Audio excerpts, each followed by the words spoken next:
Europe च जनानी कोलों मार खा के कच्छा पा के बाहर माहौल का मज़ा लैण वास्ते भी चंगा जिगरा चाहिए, हौसले वाला जवान होना चाहिए।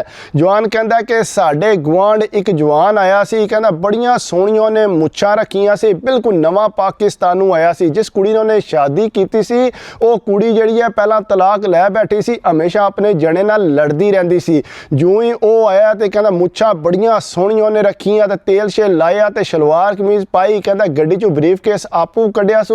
कहता मैं उत्थे दरवाजे कोल ही सा जाके उहदे नाल सलाम लिया ते कहता बड़ा सोहना मुस्करा के उन्हें मेरे नाल सलाम लिया। कहता सलाम लैन तो बाद मैनू कहता कि तुसी इत्थे ही रहिंदे हो? मैं कहा जा मैं इत्थे ही रहना। कहता मैं पूछा कि तुसी हुण नवें आए हो पाकिस्तान? कहता जा नवें आए। कहता मैं कहा चलो कोई नहीं, अगों मुलाकात होंदी रहेगी। कहता वो अंदर टुर गया। उस तो बाद कहता तकरीबन सुबह हुई तो सुबह उठ के मैं जो ही बारी वाल ध्यान मारिया, कहता साडा जिहड़ा बालकनी है उहदा शीशा काफ़ी वड्डा, सामने सारा नज़ारा नज़र आउंदा है। कहता उहदी जनानी जिहड़ी है सुबह सुबह काम ते टुर जाती है। कहता मैं तकिया किचन च पिया फिरदा सी, उन्होंने समझ नहीं सी आ रही कि मैं के करना है। हथ च देसकी फड़ी सी, अगू समझ नहीं सी आ रही कि मैं के करा। कहता मैं फटोफट आया, आके उहदी बारी खड़काई, मैं क्या हैर हो गई है। कहता उन्हें बारी खोल के मैनू आंदा कि भाईया मैनू तो समझ को नहीं आती भी मैं के करना है, ना मैनू पत्ती का पता है ना चीनी का पता है। कहता मैं क्या एक मिनट दरवाज़ा खोलो। कहता मैं अंदर गया, जाके मैं कहता किचन शीचन फरोलिया, मैंने दसिया कि ए पत्ती आ, ए चीनी आ ते इस तरह चाह शाह बनाई। कहता पाकिस्तान ते मैं कदे भी बिल्कुल काम नूं हथ नहीं सी लाया, कदे तो मैं किचन च नहीं गया। भाईया मेरे ते उत्थे बड़े तल्लुकात है, हर बंदा मैनू उत्थे जानदा। उन्हें आख्या जे इत्थे तुसी आ गए हो आपे आस्ता आस्ता माहौल नूं समझ जाओगे। कहता उन्हें चाह बनाई तो गप शप लाण लग पे। मैं पूछा कित्थे दे हो? कहता उन्हें दसिया इस तरह। कहता चंगियां सोहणियां गल्लां करदा सी, पता लगदा सी कि बंदा कोई गलबात वाला है। कहता बार मैं झट उहदे कोल बैठा, मैं कहा कोई भी किसी किस्म का मसला आया तुसी मैनू दसना है, तो अज दोपहरी जिहड़ा खाना तुसी मेरे नाल खाना है।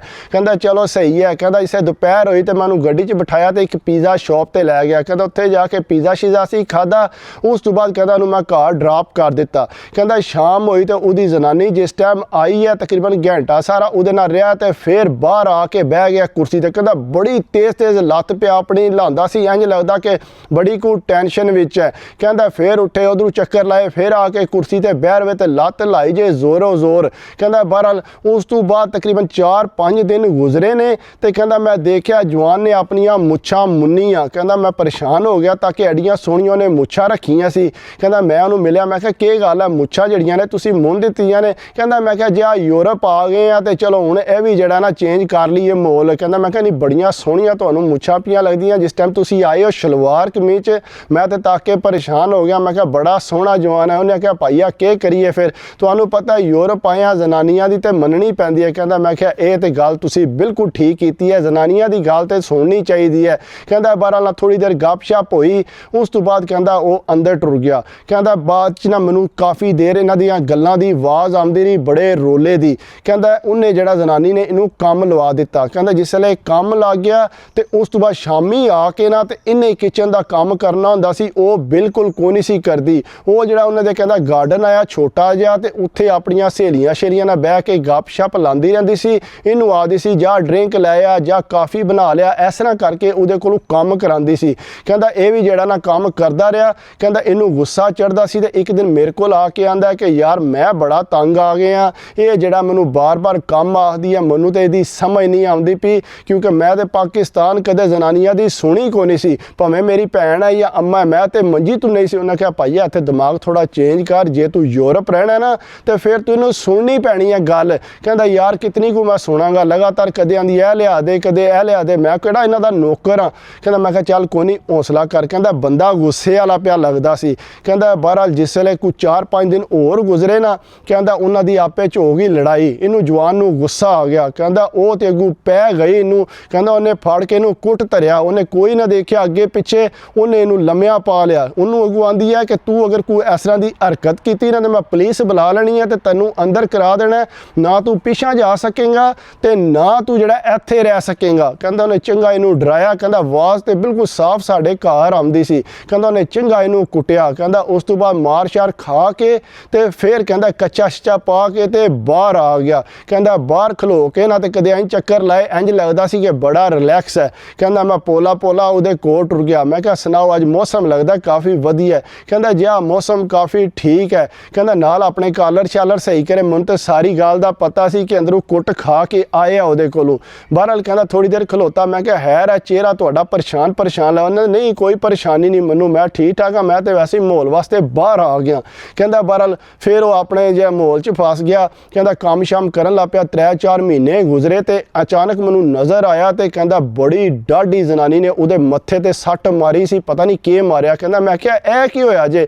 ਕਹਿੰਦਾ ਕੋਈ ਨਹੀਂ ਯਾਰ ਟੁਰਦਿਆਂ ਢਹਿ ਪਿਆ। ਕਹਿੰਦਾ ਮੈਂ ਕਿਹਾ ਮੇਰੀ ਗੱਲ ਸੁਣੋ, ਮੈਨੂੰ ਸਾਰੀ ਗੱਲ ਦਾ ਪਤਾ ਹੈ, ਜੋ ਕੁ ਤੁਸੀਂ ਮੇਰੇ ਨਾਲ ਬਹਾਨੇ ਬਣਾ ਰਹੇ ਹੋ ਸਕਦਾ ਮੈਂ ਤੁਹਾਡੀ ਕੋਈ ਮਦਦ ਕਰ ਦਿਆਂ। ਉਹਨੇ ਆਖਿਆ ਭਾਈਆ ਤੁਸਾਂ ਕੀ ਮਦਦ ਕਰਨੀ ਹੈ, ਇਹ ਤੇ ਬੜੀ ਕਪੱਤੀ ਜੀ ਜ਼ਨਾਨੀ ਮੈਨੂੰ ਲੱਭ ਗਈ ਹੈ, ਇਹਨੇ ਤੇ ਮੇਰਾ ਜੀਣਾ ਹਰਾਮ ਕਰ ਦਿੱਤਾ। ਮੈਨੂੰ ਤੇ ਸਮਝ ਨਹੀਂ ਆਉਂਦੀ ਮੈਂ ਵਾਪਸ ਜਾ ਕੇ ਇਹਦੇ ਕੋਲ ਰਵਾਂ। ਇਹ ਆਂਦੀ ਹੈ ਤੂੰ ਵਾਪਸ ਵੀ ਗਿਆ ਤੇ ਫਿਰ ਹੀ ਮੈਂ ਤੇਰੇ ਤੇ ਇਲਜ਼ਾਮ ਲਵਾ ਕੇ ਤੈਨੂੰ ਅੰਦਰ ਕਰਾ ਦੇਣਾ, ਮੈਨੂੰ ਤੇ ਕੋਈ ਸਮਝ ਨਹੀਂ ਆ ਰਹੀ। ਕਹਿੰਦਾ ਮੈਂ ਇਹਨੂੰ ਆਖਿਆ ਸਬਰ ਕਰ ਜਾ, ਮੈਂ ਤੈਨੂੰ ਦੱਸਾਂਗਾ ਕਿਸ ਤਰੀਕੇ ਨਾਲ ਤੂੰ ਰਹਿਣਾ, ਤੂੰ ਫਿਲਹਾਲ ਜਿਹੜਾ ਨਾ ਕੋਈ ਇਹਦੇ ਨਾਲ ਗੱਲ ਨਹੀਂ ਕਰਨੀ। ਕਹਿੰਦਾ ਭਾਈਆ ਦੱਸ ਯਾਰ ਕੋਈ ਤਰੀਕਾ, ਇਹ ਨਾ ਹੋਵੇ ਮੇਰੇ ਹੱਥੋਂ ਕਿਤੇ ਜਾਂਦੀ ਰਹੇ, ਜ਼ਾਇਆ ਹੀ ਨਾ ਹੋ ਜੇ, ਕਿਉਂਕਿ ਮੈਂ ਜ਼ਿਆਦਾ ਬਰਦਾਸ਼ਤ ਨਹੀਂ ਕਰ ਸਕਦਾ। ਕਿਉਂਕਿ ਜਿਤਨਾ ਕੋ ਇਹਨੇ ਮੈਨੂੰ ਇਸਤੇਮਾਲ ਕਰ ਲਿਆ ਇਹ 2-4 ਮਹੀਨੇ 'ਚ ਹੀ। ਮੈਨੂੰ ਤਾਂ ਸਮਝ ਨਹੀਂ, ਕਦੇ ਆਂਦੀ ਹੈ ਕਿਚਨ 'ਚ ਕੰਮ ਕਰ, ਕਦੇ ਆਂਦੀ ਹੈ ਟਾਇਲਟਾਂ ਸਾਫ਼ ਕਰ, ਕਦੇ ਆਂਦੀ ਹੈ ਘਰ ਮਸ਼ੀਨ ਮਾਰ। ਤੇ ਕਹਿੰਦਾ ਮੈਂ ਕੰਮ ਕਰ ਕਰਕੇ ਥੱਕ ਗਿਆ, ਮੇਰੇ ਦਿਮਾਗ ਤੂੰ ਉੱਤੇ ਤੀ ਹੋ ਗਿਆ। ਕਹਿੰਦਾ ਮੈਂ ਕਿਹਾ ਤੂੰ ਸਬਰ ਕਰ ਜਾ, ਮੈਂ ਤੈਨੂੰ ਤਰੀਕਾ ਦੱਸਣਾ, ਤੂੰ ਉਹ ਇਸਤੇਮਾਲ ਕਰ ਤਾਂ ਕਿ ਆਪੇ ਆਸਤਾ ਆਸਤਾ ਤੇਰੇ ਨਾਲ ਠੀਕ ਹੋਣਾ ਹੈ। 10,000 ਰੁਪਏ। ਉਹਨੇ ਆਖਿਆ ਗੱਲ ਸੁਣ,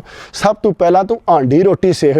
ਉਹਨੇ ਆਖਿਆ ਮੈਂ ਆਂਡੀ ਰੋਟੀ ਸਿੱਖਾਂਗਾ ਤੇ ਇਹ ਕੀ ਕਰੇਗੀ? ਉਹਨੇ ਆਖਿਆ ਉਹ ਵੀ ਕਰੇਗੀ, ਲੇਕਿਨ ਫਿਲਹਾਲ ਤੂੰ ਕਰ ਜੋ ਕੁਝ ਵੀ ਕਰਨਾ ਹੈ, ਉਹਨੂੰ ਤੂੰ ਰਹਿਣ ਦੇ। ਕਹਿੰਦਾ ਮੈਂ ਕਿਹਾ ਯਾਰ ਇਹ ਤਾਂ ਕੋਈ ਤਰੀਕਾ। ਉਹਨੇ ਆਖਿਆ ਭਾਈਆ ਸਬਰ ਕਰ ਜਾ, ਜਿਸ ਤਰ੍ਹਾਂ ਮੈਂ ਤੈਨੂੰ ਆਨਾ ਤੂੰ ਕਰੀ ਜਾ। ਕਹਿੰਦਾ ਅੱਛਾ ਚਲੋ ਸਹੀ ਹੈ। ਕਹਿੰਦਾ ਮੈਂ ਉਹਨੂੰ ਦੱਸਿਆ ਕਿ ਇਸ ਤਰ੍ਹਾਂ ਆਂਡੀ ਕਰਨੀ ਹੈ, ਇਸ ਤਰ੍ਹਾਂ। ਕਹਿੰਦਾ ਉਹਨੇ ਆਂਡੀ ਬਣਾਉਣੀ, ਰੋਟੀ ਬਣਾਉਣੀ, ਆਸਤਾ ਆਸਤਾ ਜਿਸੇ ਜ਼ਨਾਨੀ ਆਉਣੀ ਉਹਦੇ ਕੱਪੜੇ ਧੋਣੇ, ਉਹਨੇ ਰੂਟੀਨ ਜਿਹੜੀ ਹੈ ਨਾ ਬਿਲਕੁਲ ਠੀਕ ਕਰ ਲਈ। ਕਹਿੰਦਾ ਜ਼ਨਾਨੀ ਜਿਹੜੀ ਹੈ ਨਾ ਉਹ ਵੀ ਜਿਹੜੀ ਹੈ ਬਿਲਕੁਲ ਮੁਤਮਿਨ ਹੋ ਗਈ, ਘਰ ਆ ਕੇ ਲੜਦੀ ਕੋਈ ਨਹੀਂ ਸੀ ਹੈ। ਕਹਿੰਦਾ ਮੈਂ ਤੇ ਉਹ ਮੁੰਡਾ ਇਸ ਤਰ੍ਹਾਂ ਬਣ ਗਿਆ ਸੀ ਜਿਸ ਤਰ੍ਹਾਂ ਚੰਗੀ ਨੂੰਹ ਹੁੰਦੀ ਹੈ। ਮੈਨੂੰ ਆ ਕੇ ਆਂਦਾ ਕਿ ਯਾਰ ਮੈਂ ਕੰਮ ਤੇ ਸਾਰੇ ਪਿਆ ਕਰਨਾ, ਕੰਮ ਤੇ ਵੀ ਜਾਣਾ, ਇਹਨੂੰ ਵੀ ਸਾਰੇ ਕੰਮ ਕਰਕੇ ਦੇਣਾ ਪਿਆ, ਹੁਣ ਫਿਲਹਾਲ ਮੇਰੇ ਨਾਲ ਲੜਾਈ ਨਹੀਂ ਕਰ ਰਹੀ ਤੇ ਜਿਉਂ ਹੀ ਮੈਂ ਕੰਮ ਛੱਡਨੇ ਨੇ ਤੇ ਸਾਡੀ। ਉਹਨੇ ਆਖਿਆ ਭਾਈਆ ਤੂੰ ਫਿਕਰ ਨਾ ਕਰ, ਮੈਂ ਤੈਨੂੰ ਗਰੰਟੀ ਦੇਣਾ ਇਸ ਗੱਲ ਦੀ ਕਿ ਤੇਰੀ ਲੜਾਈ ਨਹੀਂ ਹੋਵੇਗੀ, ਤੂੰ ਬਸ ਮੇਰੀ ਗੱਲ ਮੰਨੀ ਜਾ। ਉਹਨੇ ਆਖਿਆ ਚਲੋ ਸਹੀ ਹੈ। ਕਹਿੰਦਾ ਹੁਣ ਤੈਨੂੰ ਤਨਖਾਹ ਲੱਭਣੀ ਹੈ ਨਾ, ਇਹਨੂੰ ਆਖੀ ਕਿ ਚੱਲ ਚਲੀਏ ਸਿਨੇਮੇ ਤੇ ਫਿਲਮ ਦੇਖਣ। ਕਹਿੰਦਾ ਉਹਨੂੰ ਆਖੀ ਤੇ ਤੂੰ ਆਪੇ ਤੱਕੀ ਕਿੰਨੀ ਖੁਸ਼ ਹੋਵੇਗੀ। ਕਹਿੰਦਾ ਜਿਸ ਵੇਲੇ ਉਹਨੇ ਆਖਿਆ ਕਿ ਸਿਨੇਮੇ ਤੇ ਫਿਲਮ ਤੱਕਣ ਚਲੀਏ ਤੇ ਕਹਿੰਦਾ ਉਹ ਬੜੀ ਖੁਸ਼ ਹੋ ਗਈ ਕਿ ਵਾਕਈ ਅਸੀਂ ਫਿਲਮ ਦੇਖਣ ਜਾ। ਕਹਿੰਦਾ ਉੱਥੇ ਖੜਿਆ ਜਾ ਕੇ ਉਹਨੇ ਡਰਿੰਕ ਸ਼ਿੰਕ ਹਰ ਸ਼ੈ ਜਿਹੜੀ ਆ ਉਹਨੂੰ ਖਵਾ ਲਈ, ਪੂਰਾ ਇੰਜੋਏ ਕਰਾਇਆ। ਉਸ ਤੋਂ ਬਾਅਦ ਕਹਿੰਦਾ ਇਹਨੂੰ ਮੈਂ ਆਖਿਆ ਜਿਹੜੇ ਪੈਸੇ ਹੈ ਨਹੀਂ ਕੋਈ ਗਿਫਟ ਸ਼ਿਫਟ ਲੈ ਕੇ ਆ ਇਹਦੇ ਵਾਸਤੇ। ਕਹਿੰਦਾ ਗਿਫਟ ਸ਼ਿਫਟ ਲੈ ਕੇ ਆਇਆ। ਕਹਿੰਦਾ ਆਸਤਾ ਆਸਤਾ ਨਾ ਉਹਦੇ ਨਾਲ ਅਟੈਚ ਹੋ ਗਈ, ਦਿਲ ਜਿਹੜਾ ਨਾ ਉਹਦਾ ਮੁਤਮਿਨ ਹੋਣ ਲੱਗ ਪਿਆ। ਜ਼ਾਹਰੀ ਗੱਲ ਹੈ ਪਹਿਲੇ ਜਣੇ ਦੀ ਸੱਟ ਖਾਦੀ ਸੀ, ਉਹ ਜਣੇ ਨੇ ਬੜਾ ਇਹਨੂੰ ਫਰਾਡ ਲਾਇਆ ਸੀ ਇਸ ਜ਼ਨਾਨੀ ਨੂੰ, ਇਹਦੇ ਨਾਂ ਤੇ ਕਰਜ਼ਾ ਵੀ ਲੈ ਕੇ ਉਹ ਵੀ ਇਸਤੇਮਾਲ ਕੀਤੇ ਅਸੀਂ। ਉਸ ਤੋਂ ਬਾਅਦ ਜੋ ਇਹਦਾ ਜ਼ੇਵਰ ਸ਼ੇਵਰ ਹੈ ਸੀ, ਜੋ ਪੈਸਾ ਹੈ ਸੀ, ਸਾਰਾ ਉਹ ਲੈ ਕੇ ਨਿਕਲ ਗਿਆ ਸੀ, ਇਹਨੂੰ ਬਿਲਕੁਲ ਕੰਗਲਾ ਛੱਡ ਗਿਆ ਸੀ। ਸਿਰਫ ਇਹ ਮਕਾਨ ਹੀ ਸੀ, ਉਹ ਵੀ ਕਿਰਾਏ ਦਾ ਸੀ ਜਿੱਥੇ ਉਹ ਰਹਿੰਦੀ ਸੀ ਪਈ। ਇਸ ਵਾਸਤੇ ਉਹ ਜ਼ਨਾਨੀ ਦਾ ਦਿਮਾਗ ਖਰਾਬ ਹੋਇਆ ਸੀ, ਉਹ ਚਾਹੁੰਦੀ ਸੀ ਕਿ ਇਹਨੂੰ ਮੈਂ ਥੱਲੇ ਲਾ ਕੇ ਰੱਖਾਂ। ਉਹਨੇ ਆਖਿਆ ਮੇਰੀ ਗੱਲ ਸੁਣ, ਅਗਰ ਤੈਨੂੰ ਕੋਈ ਮਸਲਾ ਕਿਸੇ ਕਿਸਮ ਦਾ, ਸਾਡੀ ਪਾਕਿਸਤਾਨ ਰੱਜ ਜ਼ਮੀਨ ਹੈ, ਜਿਹੜੀ ਮਰਜ਼ੀ ਤੂੰ ਲੈ ਲੈ, ਤੈਨੂੰ ਇਹ ਲੱਗਦਾ ਕਿ ਅਸੀਂ ਤੈਨੂੰ ਫਰਾਡ ਕਰਾਂਗੇ, ਅਸੀਂ ਤੇ ਤੂੰ ਆਪਣੀ ਰਿਸ਼ਤੇਦਾਰ ਹੈ ਤਾਂ ਮੈਂ ਸ਼ਾਦੀ ਕਰਕੇ ਇੱਥੇ ਆਇਆ, ਨਹੀਂ ਤਾਂ ਮੈਨੂੰ ਪਾਕਿਸਤਾਨ ਵੀ ਬੜੇ ਰਿਸ਼ਤੇ ਲੱਭਦੇ ਸੀ। ਕਹਿੰਦਾ ਜ਼ਨਾਨੀ ਨੂੰ ਜਿਸੇ ਸਮਝਾਇਆ ਤੇ ਆਸਤਾ ਆਸਤਾ ਉਹ ਠੀਕ ਹੋ ਗਈ। ਫਿਰ ਉਹਨੂੰ ਮੈਂ ਕਿਹਾ ਚਲਾ ਪਾਕਿਸਤਾਨ ਚੱਕਰ ਲਾ ਕੇ ਆਈਏ। ਕਹਿੰਦਾ ਫਿਰ ਪਾਕਿਸਤਾਨ ਆਏ। ਪਾਕਿਸਤਾਨ ਜਿਹੜਾ ਮਾਹੌਲ ਸ਼ੋਲ ਤੱਕ ਕੇ ਕਹਿੰਦਾ ਪਹਿਲਾਂ ਤੇ ਲਗਾਤਾਰ ਯੂਰਪ 'ਚ ਰਹਿ ਰਹੀ ਸੀ, ਦਿਮਾਗ ਉਹਦਾ ਬਿਲਕੁਲ ਬੰਦ ਹੋਇਆ ਸੀ। ਕਹਿੰਦਾ ਉਹਨੂੰ ਪਾਕਿਸਤਾਨ ਖੜਿਆ ਸੀ, ਉੱਥੇ ਜਾ ਕੇ ਫਿਰ ਜਿਸ ਵੇਲੇ ਉਹਨੇ ਸ਼ਾਦੀਆਂ ਸ਼ੁਦੀਆਂ ਦੇਖੀਆਂ ਨੇ, ਮਾਹੌਲ ਦੇਖਿਆ, ਕਹਿੰਦੀ ਹੈ ਜੀ ਮੈਂ ਹੁਣ ਸਾਲ ਡੇਢ ਪਾਕਿਸਤਾਨ ਹੀ ਰਵਾਂਗੀ, ਮੈਂ ਉੱਥੇ ਨਹੀਂ ਜਾਣਾ, ਮੈਂ ਬਿਲਕੁਲ ਬੋਰ ਹੋ ਗਈ ਸਾਂ। ਕਹਿੰਦਾ ਬਹਰਹਾਲ ਉਹ ਫਿਰ ਉੱਥੇ ਪਾਕਿਸਤਾਨ ਰਹਿ ਰਹੀ। ਜਵਾਨ ਜਿਹੜਾ ਉਹ ਇੱਥੇ ਵਾਪਸ ਆ ਗਿਆ।